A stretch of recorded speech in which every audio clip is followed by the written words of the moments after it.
Hello everyone, welcome to our video that is anonymous types in C Sharp.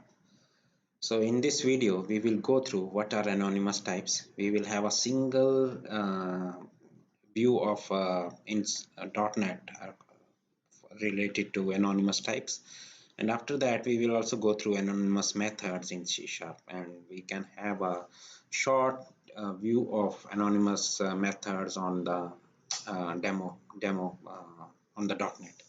So I will recommend you, once you will have that this video, then you can also search on the internet what are anonymous types.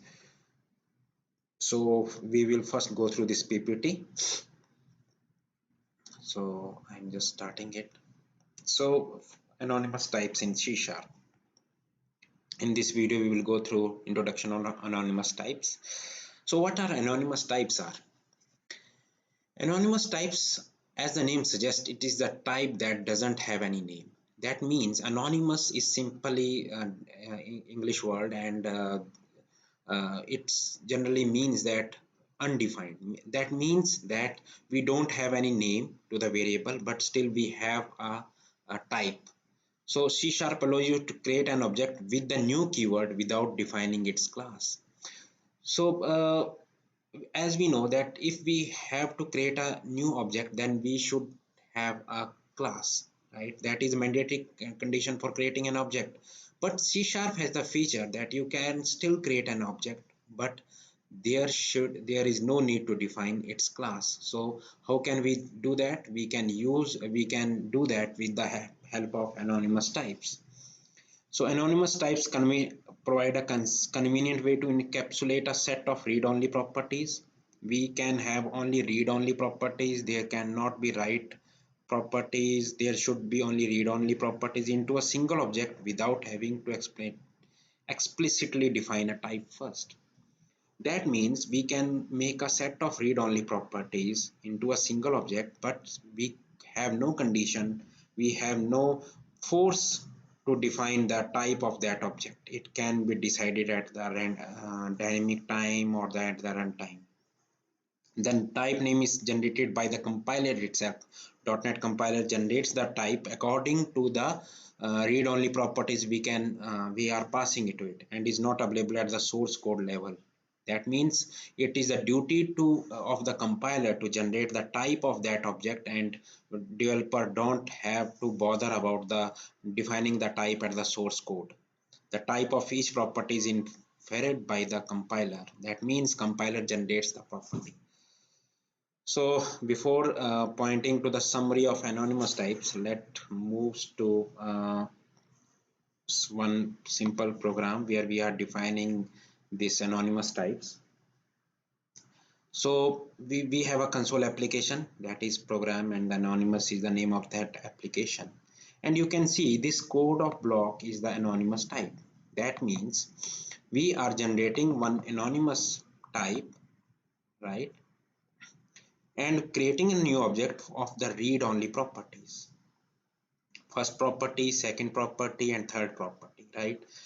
So this code we are defining the anonymous types. That means we are creating an object without defining the type of that object, and we can have us read-only properties. And where keyword is used to store these anonymous types. So if I run this program, I am just getting the get type of each property. That means what is the type of this my anonymous type, that is inside the where keyword. We are not defining integer string because we have as a first property as a string, second property as an integer, and third property is a boolean. That means we have three properties inside of three different type, and we are storing into one way an anonymous type variable, that is this one. So if I am getting these types of the variable from the compiler, as we have observed in the previous slide, that compiler decides the type and we don't have to bother about the type, defining the type. So if I run this program, it will write the type of this anonymous type, right? Whether it is integer, string, or boolean, So if I run it, you can see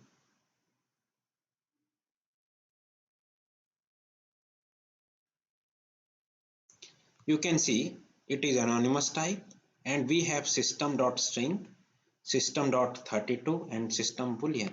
That means we are getting the type of this anonymous type. So it is just telling that this anonymous type contains three properties having string, integer and boolean. That means compiler is just checking the type of the property that it contains. So these are the anonymous types, right? And why anonymous types are used? Because sometimes you have the requirement in the program that you don't need to define the method, define the class, so that you don't need to define the class. You can define the anonymous method for your internal logic. That means they are defined in between the internal logic, where you don't need to define, there is no requirement of defining the class. And we have the requirement to define only the read-only properties, then anonymous types are the best choice, right? So let's move back to our PPT. So I just want to summarize the points related to the anonymous types. Anonymous types can be defined using the new keyword and object initializer in syntax, right? So in this program, you have seen that we have the new keyword, right? And object initializers are that we are initializing each of the property. That means we are initializing the object.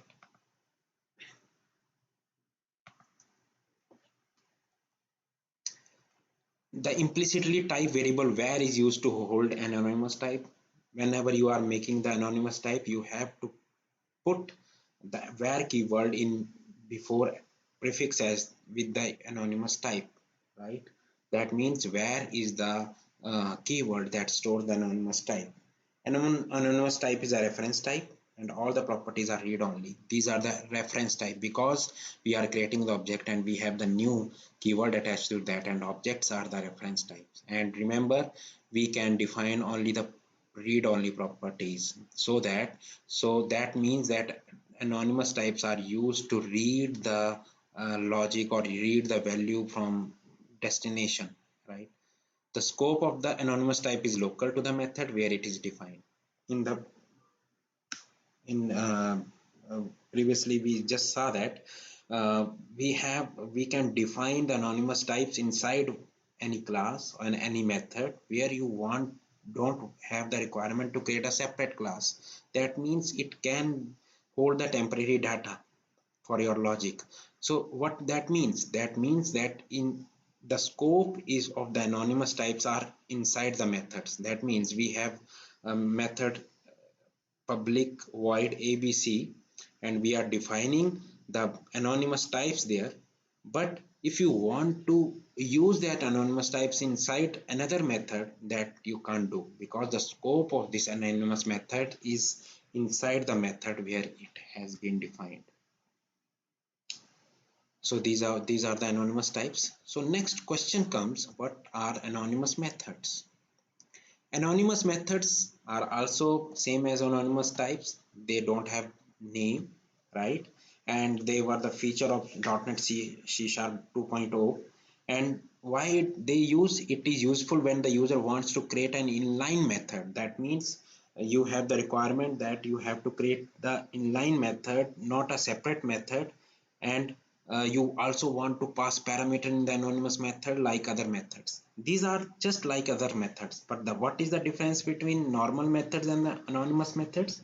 Anonymous methods does not have the name, and anonymous methods are inline methods. That means they can be used inside the another methods, right? Inside the normal methods. Anonymous methods is defined using the delegate keyword, and the user can assign this method to a variable of a delegate type. We in our video we gone through what are delegates. I recommend you to go through that videos to understand what are delegate are, and we can define the anonymous method using delegates.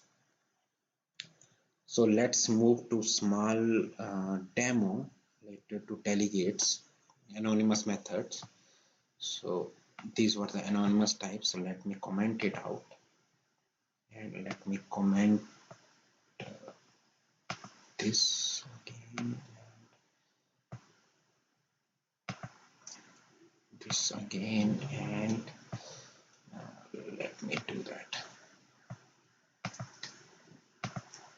I will, and console.readline I will put below this method so that our console program can be visible till we want.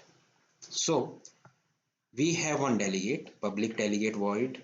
The return type of this delegate is void, and we are just passing one parameter, that of string type, right? So how we can define the delegate? Delegate, I just told you that delegates are the inline methods. Suppose you want to define one method that does not have name. So how we can define that? So we can define that using delegates. So what I am doing it, I am just making the object of delegate platinum p is equal to delegate and passing the one string property, right? And what it method is doing, it just writing the name of this pet, right? And here I am just calling this method inside. So you can see that there is no method name inside that public void, public string, method name. There is no method, but we are still able to define this method. We can write our logic here, right? So let me add two numbers. So for that, int num1 and int num2, right? So here we have to define, because we need to create the object of method. So int num1, int num2, and we have one method, right? So int result is equal to num1 plus num2, right? And here we are just printing out this method, so string, right? So how we are doing that? Since it will compile, because we have defined the delegate as a 2, so let me define 5, 4, 4 and 5, right? So what I have done, I have created the delegate, and in order to define the anonymous method, I have defined one delegate having made the object of this delegate having two parameters, put a logic inside that, and here I am calling that anonymous method, that is method without name, and it is inline, that we can use this method inside another methods. So if I run, it will just print out 9. My favorite pet is 9, because we have just put not changed the, so my sum is, so better readability sum is, so if I again run, it will again sum is equal to 9, right? So these are the anonymous methods. So what are the points to remember? Anonymous methods are also defined in inline delegates.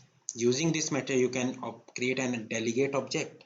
We have seen the platinum p is equal to delegate and the parameters without writing separate method. We don't need to write a separate methods. Generally, anonymous types and anonymous methods are very useful for the developers, because it just create the headache to define the type, or we don't need to bother what will be the runtime type of that object, or in anonymous method we don't need to create another object. We can define the inline method inside a method, and we can use that.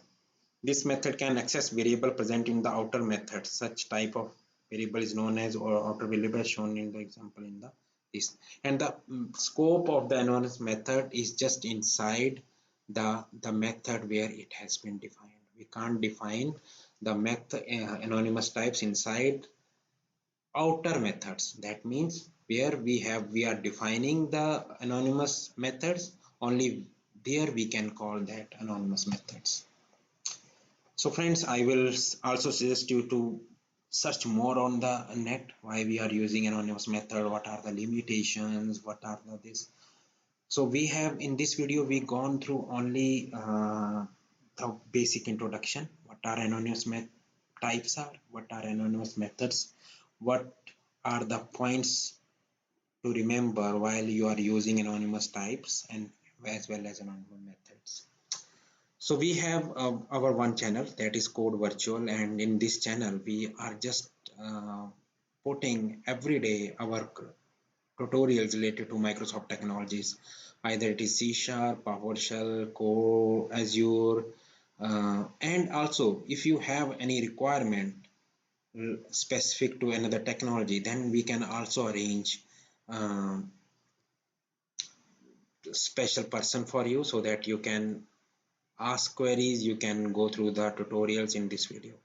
So I will just request you to subscribe this channel, that is Code Virtual, or also press this bell icon so that you have the notification about the latest details or the latest video we are just putting every day, and making this channel the best one for helping to all the students as well as the working professionals. So thank you very much for your time, and we will catch you in our next videos. Thank you.